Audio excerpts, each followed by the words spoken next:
How do you erase 1,200 people from American history without destroying a single piece of evidence? You don't burn the records.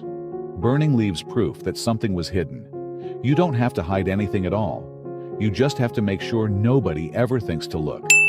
Let the paperwork sit exactly where it's always sat, untouched, unindexed, technically public, and functionally invisible, and let 100 years of silence do the rest. That's not a hypothetical. It happened. And part of the answer is sitting, right now, in a climate-controlled room inside the National Archives. A ledger that has remained largely unexamined for decades. The paper has gone the color of weak tea. The handwriting is careful, cramped, the work of a man who knew ink was expensive and space was limited. Line after line it lists names, a patent number, a date, a one-line description, improved corn planter, folding chair, device for lubricating and cooling journal boxes of railroad cars. Nothing in the ledger says what these inventors looked like, or what they had to survive just to file the paperwork. That was the point. That was exactly what its author intended. The list runs past 100 entries, past 500. It doesn't stop until it holds more than 1,200 names. If American schools have spent over a century teaching roughly 3 of them, George Washington Carver, sometimes Garrett Morgan, sometimes Madam C.J. Walker, where did the other 1,197 go? Who counted them in the first place? And why did the act of counting them put that man at risk? The answer starts with a government clerk nobody put on a stamp, a coin, or a classroom poster. His name was Henry Edwin Baker, and in 1902, working from a desk at the United States Patent Office, he set out to do something the entire federal government had never bothered to do. Find out exactly how many Black Americans had invented something. Baker wasn't an outsider looking in. He'd earned his way into that building the hard way. Born in Mississippi in 1857, just 4 years before the Civil War split the country in half, Baker was one of the earliest Black cadets ever admitted to the United States Naval Academy, only the 3rd in its history. It should have been the opportunity of a lifetime. Instead, his fellow cadets refused to speak to him. Instructors wouldn't call him by name. His belongings were damaged, deliberately, again and again, until the message was unmistakable. You are not wanted here. Baker left. Most institutions would have counted that as the end of the story. A talented man, worn down and pushed out. Baker didn't see it that way. He finished his education at a technical school in Washington, D.C., then earned a law degree from Howard University, graduating near the top of his class. And then, he did something almost nobody expected. He walked into the very federal bureaucracy that had just watched the Naval Academy fail him, and got a job at the patent office as a copyist, the lowest rung on the ladder, hand-transcribing other men's ideas for a living. He climbed. By 1902, Baker had risen to second assistant examiner, one of the highest positions a Black employee held anywhere in the federal government at the time. And in that job, surrounded every day by paperwork documenting American ingenuity, he noticed something that should have been obvious to everyone, and apparently was obvious to no one. The United States Patent Office had never once asked whether an inventor was Black. That absence wasn't an oversight. Patent applications didn't record race, which meant that, on paper, the system was blind to it. But off paper, in classrooms, in newspapers, in the everyday conversation of a country still living in the long shadow of slavery, a different story was being told out loud. That Black Americans simply didn't invent things. That the capacity for innovation belonged, supposedly, to white minds only. It was a lie stated so often, by so many people with authority, that it had started to function as fact.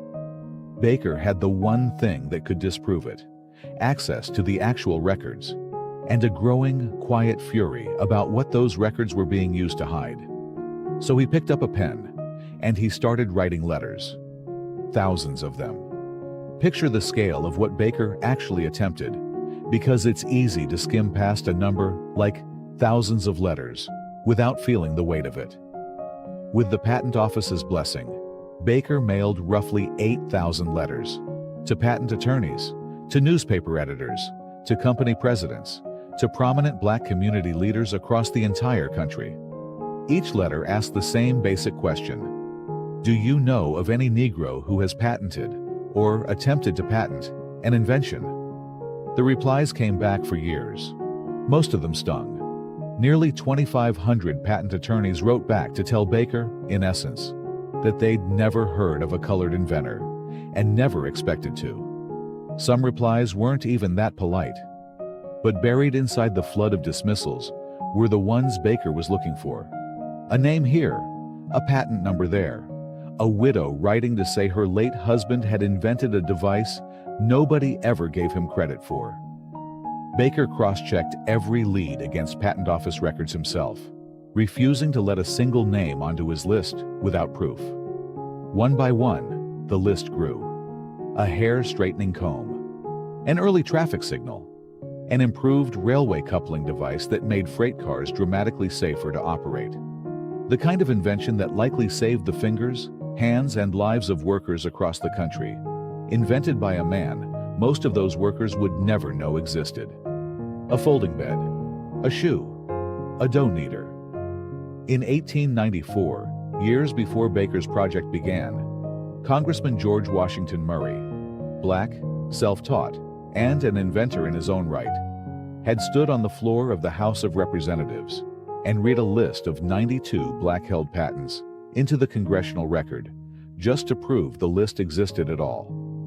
Baker picked up where that moment left off and kept going, year after year, letter after letter. By the time he finished, Baker had identified more than 1,200 Black inventors. Here's where the story turns, and where most tellings of it stop too soon. Baker didn't get to publish 1,200 names. He got permission to publish 800. The other 400 said no, not out of shame, and not out of fear of Baker himself. They said no because they understood something about the country they were living in that Baker's project couldn't fix. An unnamed inventor was just an inventor. A named Black inventor was a target for boycotts, for sabotage, for customers who'd suddenly discover they didn't want to buy from one of them. After all, being counted meant being visible. And in 1902 America, visibility for a Black inventor could cost you your business, your income, sometimes your safety. Imagine spending years designing something that works, solving a real mechanical problem, protecting it with a patent, watching it get manufactured and sold, and then being asked to choose between two forms of erasure. Stay anonymous and let your achievement float free of your name forever, or claim it and risk losing everything you built because of who you are. 400 people looked at that choice and chose the silence. Not because their inventions weren't real, because the country had made sure that owning them publicly wasn't safe.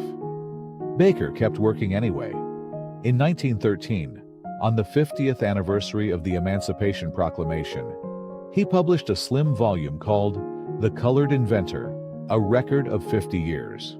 The first real attempt in American publishing history to put this evidence in front of the public. On the final page, he promised readers a longer, more detailed book was coming. He never wrote it. After that pamphlet, Henry Baker, the man who had spent over a decade forcing the historical record to admit what it had refused to admit for a century, simply disappears from the documentary trail. No obituary widely circulated, no monument. The man who refused to let 1,200 people vanish from history quietly vanished from it himself. Here's what almost nobody tells you about that ledger the researcher was turning through at the start of this video. It isn't lost. It has never been lost. It has sat, largely undisturbed, in archives and library collections for well over 100 years, cited occasionally by historians, cross-referenced occasionally by genealogists, and almost completely absent from the version of American history taught to schoolchildren. Compare that to what did make it into the curriculum. Most American students can name George Washington Carver by the time they're in 4th grade. His peanut research became shorthand, often oversimplified shorthand, 4. The one black inventor, a generation of textbooks felt, was sufficient to mention. Meanwhile, the improved railway coupling sitting quietly on Baker's list, the traffic signal, the dough kneader, the hundreds of small mechanical improvements that genuinely changed how American factories, farms, and railroads operated. Those names simply weren't carried forward. Not because they weren't documented. Baker documented them himself, in a federal building, with federal blessing, using federal records. They were left out anyway. That's not an accident of history. That's a choice repeated by generation after generation of textbook publishers, curriculum committees, and museum curators. The same quiet choice, made by different hands, decade after decade. This name is worth remembering. This name isn't. And once you understand that 800 names were the ones bold enough to survive being erased once already, it becomes harder to accept that erasing them a second time, through simple omission, was ever really an accident. There's a version of American innovation history most of us were handed. A straight line running through a small handful of familiar faces, framed as the exceptions, who proved a rule about who gets to invent things in this country. Henry Baker's ledger tells a different story. Not a story about exceptions. A story about an entire, wide, undercounted current of American ingenuity that the country actively chose not to look at. Because looking at it honestly would have required admitting the very thing everyone insisted wasn't true. So here's the question worth sitting with, and it isn't the easy one about what you'd have done in 1902. It's this one. What does it mean that the record existed, that a federal employee built it with the government's own resources, and that it still took more than 100 years for most of us to hear even his name, let alone the 1,200 he was trying to save from disappearing? If a list like that could sit in plain sight for a century and still stay hidden, how many other lists are still sitting there right now, waiting for someone to open the ledger? This channel exists to open those ledgers. In the videos ahead, we're going to pull individual names off Baker's list and tell their full stories, America beyond origins. Inventors whose work you're still using without knowing who built it. If there's a hidden inventor, a forgotten patent, or an untold piece of American history you want us to dig into next, drop it in the comments. We read everyone. Henry Baker spent a decade trying to make sure history couldn't say it didn't know their names. The least this channel can do is keep saying them.